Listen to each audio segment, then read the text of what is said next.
Aujourd'hui, on va parler des représentations des molécules organiques. Si tu vois des molécules organiques dans des bouquins de référence, elles doivent probablement ressembler à quelque chose comme ça. Et probablement en beaucoup plus grand. Mais qu'est-ce que ça veut dire tout ça? C'est quoi cette représentation? C'est la représentation la plus utilisée en chimie organique, mais c'est probablement pas la première que tu vas voir. Donc on va décortiquer un petit peu comment représenter ces molécules pour que tu comprennes ce qu'elles représentent et que tu puisses à ton tour représenter d'autres molécules de cette façon-là. La chimie organique, si tu te souviens, c'est la chimie des composés carbonés. Ça veut dire que le carbone est le composé le plus important dans toutes ces molécules.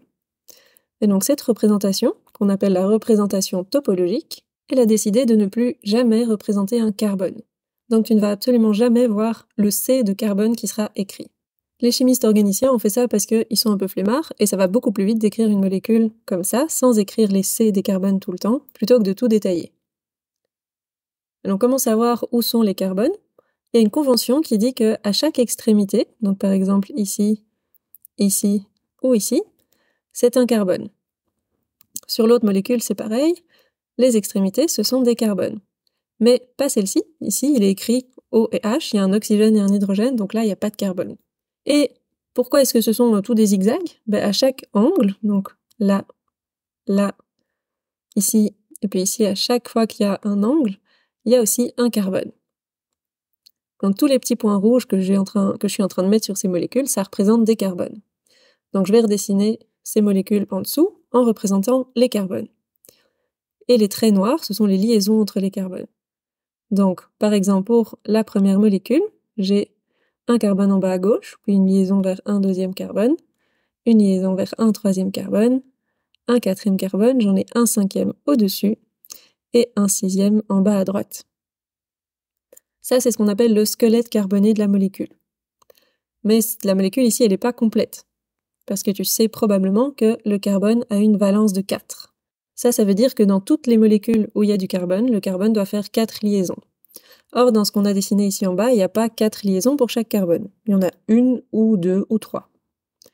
Et donc, qu'est-ce qui manque en fait dans cette molécule pour qu'elle soit correcte et complète? Il manque des hydrogènes, parce que les hydrogènes non plus, on ne les dessine pas. Donc si je repars du carbone en bas à gauche, il fait pour l'instant une seule liaison avec un carbone, il lui manque donc 1, 2, 3 liaisons pour que sa valence soit bien de 4. Et ces 3 liaisons vont aller vers des hydrogènes. Et je vais faire ça pour tous les carbones, je vais m'arranger pour qu'il y ait une valence de 4 pour chaque carbone. Le deuxième, il lui manque 2 liaisons, donc 2 hydrogènes pour que sa valence soit 4. Le troisième, c'est pareil, il lui manque 2 liaisons. Celui-ci qui est au milieu, il lui manque juste une liaison vu qu'il fait déjà 3 liaisons avec 3 carbones. Et les deux qui restent aux extrémités, il leur manque également 3 hydrogènes vu qu'ils ne font qu'une liaison avec un carbone. Donc voilà, maintenant cette molécule est complète. La représentation que j'ai utilisée ici, c'est la représentation qu'on appelle développée. On développe absolument tout, on montre tous les atomes et toutes les liaisons entre les atomes. Et tu peux voir qu'elle prend beaucoup plus de place que la représentation topologique et qu'il m'a fallu plus de temps pour l'écrire. Il y a une troisième représentation qui est entre les deux, qu'on appelle la représentation semi-développée, et dans laquelle on ne va pas représenter les liaisons vers les hydrogènes, donc toutes les liaisons que j'ai mises en vert ici, on va plus les représenter, mais on va quand même représenter les hydrogènes. Et pour faire ça, je vais regrouper tous les hydrogènes sur le carbone auquel ils sont attachés. Donc ici, par exemple, j'ai un carbone et 3 hydrogènes, je vais noter ça CH3. Ici, j'ai un carbone avec un hydrogène, ce sera un CH. Ici, c'est un carbone avec 3 hydrogènes, c'est un CH3. Là, il y a 2 hydrogènes, et ici aussi, ce sont 2 CH2. Et ici, de nouveau, à l'extrémité, c'est un CH3. Tu remarques qu'à l'extrémité, ce sont toujours des CH3. Et donc, si je veux représenter ça, je commence de nouveau en bas à gauche, j'ai un CH3. Le 3 en indice indique qu'il y a 3 hydrogènes. Je fais une liaison vers un CH2, une autre liaison vers un autre CH2, puis le carbone est lié à un CH, au-dessus, il y a un CH3, et en dessous, il y a un CH3. Dans les représentations développées et semi-développées, tu n'es pas obligé de faire des zigzags comme ça. Tu peux les représenter en ligne droite, il n'y a pas de problème, mais en réalité, les angles sont plus proches de ces zigzags, et si tu as déjà fait de la géométrie des molécules, tu sais qu'autour d'un carbone, c'est un tétraèdre, et c'est pour ça qu'on continue à faire ces petits zigzags. Alors je vais effacer un peu tout ça pour faire un petit tableau récapitulatif des 3 représentations des molécules organiques, et on va comparer la représentation développée avec la semi-développée et la topologique. Alors je peux le faire dans l'autre sens cette fois-ci.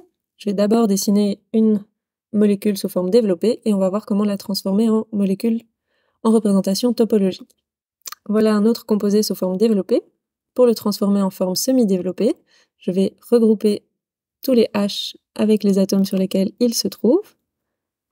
Donc ici le H, il est accroché à un oxygène. Les 3 hydrogènes sont sur ce carbone-là. Les 2 hydrogènes sont sur ce carbone-ci. Et ici, l'hydrogène est attaché à l'oxygène. J'obtiens donc comme représentation semi-développée ceci, un CH3, puis un carbone où il n'y a pas d'hydrogène, un OH, un autre CH3, un CH2 et un COOH. En topologique maintenant, je ne vais plus écrire les hydrogènes qui sont attachés au carbone et je ne vais plus représenter les carbones. Donc je vais numéroter les carbones, comme ça on va voir comment je fais ma représentation topologique. Ça, ce serait le 1, puis le 2, le 3, le 4, et le 5, il est ici en dessous. Donc je commence ici avec le carbone numéro 1. S'il n'y a qu'un carbone, c'est juste un point en topologique. Et puis le numéro 2, mais je ne peux pas faire une ligne droite, il faut que je monte ou que je descende. Donc ici, je décide de monter, et j'arrive au carbone numéro 2. Ce carbone numéro 2, il est lié à un carbone numéro 3, par exemple ici, mais il est aussi lié au carbone numéro 5. Alors le 5, il est en bas pour la semi-développée. Ici, si je veux respecter un petit peu et que ce soit plus joli, je vais le mettre en haut. Donc c'est pour respecter un petit peu plus la géométrie de la molécule. Mais on voit que le carbone numéro 2, il est aussi attaché à un OH, donc je vais devoir mettre un 4e lien vers un OH. Puis le carbone numéro 3, il est lié au carbone numéro 4. Ce carbone numéro 4, il fait 2 liens vers un oxygène et un lien vers un OH. Donc voilà la représentation topologique de cette molécule. Quelles sont les règles pour bien dessiner en fonction des différentes représentations? Pour la représentation développée, on note tous les atomes et toutes les liaisons. Pour la semi-développée, on enlève les liaisons vers les hydrogènes. Donc on ne note plus ces liaisons-là. Et ça vaut que les hydrogènes soient liés à des carbones ou à autre chose. Et pour la représentation topologique, on n'écrit pas les carbones et on n'écrit pas les hydrogènes qui sont liés au carbone. C'est important de bien noter que c'est uniquement les hydrogènes qui ne sont pas liés au carbone, parce qu'ici tu vois que les hydrogènes qui sont attachés aux oxygènes, on les écrit. Et donc dans une représentation topologique, tu ne verras jamais de C, c'est jamais écrit. Par contre, tu vas pouvoir voir des H s'ils ne sont pas liés au carbone. On va terminer par un petit exercice.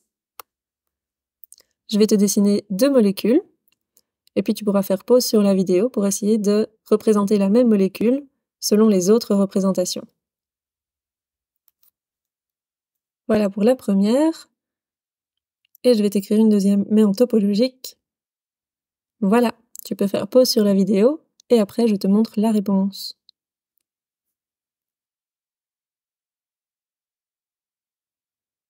C'est parti pour la réponse. Tu vois que j'ai rajouté des doubles liaisons ici, des alcènes. Les doubles liaisons, elles restent présentes que ce soit en développé, en semi-développé ou en topologique.